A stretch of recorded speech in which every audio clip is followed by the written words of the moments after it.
Hello, dear children, good morning. Today I am going to continue with your sixth chapter, the coastal plains and the islands.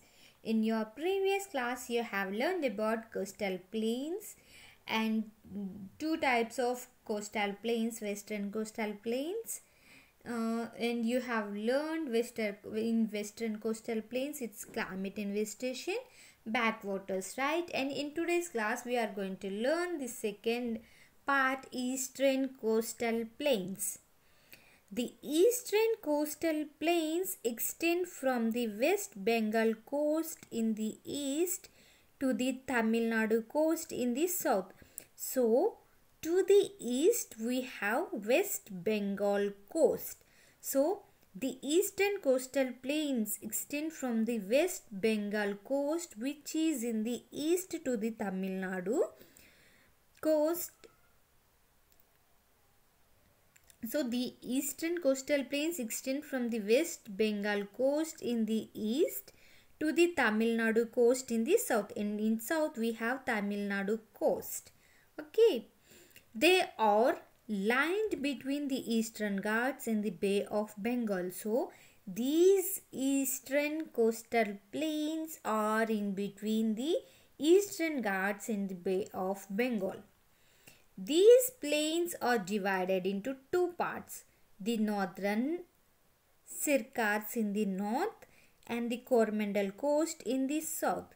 So these eastern coastal plains are again divided into two parts, the northern Sircars in the north side and the Coromandel coast in the south. These plains are broader than the western coastal plains. The eastern coastal plains are somewhat broader than the western coastal plains. These plains move across the states of West Bengal, Odisha, Andhra Pradesh and Tamil Nadu.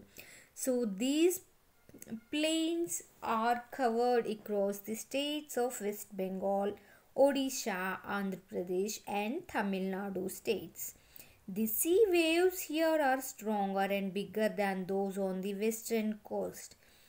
When comparable to the western coastal plains, these sea waves the sea waves of the eastern coastal plains regions are stronger and bigger. Due to its shallow coast, it lacks good harbors but forms well-developed deltas. Chennai and Visakhapatnam are the two of its largest ports, and the largest ports of the eastern coastal plain regions are Chennai and Visakhapatnam ports. And let's see its climate and vegetation.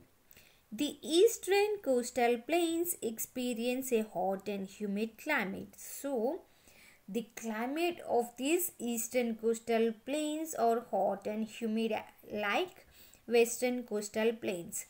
The northern part of these plains receive monsoon rains, while the southern parts receive rainfall during the winter season. So, during the winter season in eastern coastal plains, the northern part of these plains will receive monsoon rains, while the southern parts receive rainfall during the winter. The rivers draining the eastern coastal plains deposit silt and hence make the soil rich in alluvium. So, these eastern coastal plains has the soil which is rich in alluvium. The fertile soil coupled with heavy rainfall in this region allows extensive rice cultivation here. Sugarcane, coconut and rubber are the other crops grown in these regions, and the crops that grown in these regions are sugarcane, rubber, coconut, right? Now, fishing and farming are the two main occupations, and not only the cultivation but also fishing and farming are also the two main occupations of this region. The seaside towns are popular tourist destinations. So, the seaside towns are the popular tourist destinations. We can see Chennai beaches and Vishakhapatnam and all these are famous tourist destinations. Ports are used for both inland and foreign trade. So these we have ports like Chennai and Vishakhapatnam, and these ports are used for exports and imports. Okay, we will learn from islands in our next class. Okay children, once go through the today's class, and if you have any doubts you can reach out to me. Bye children, thank you.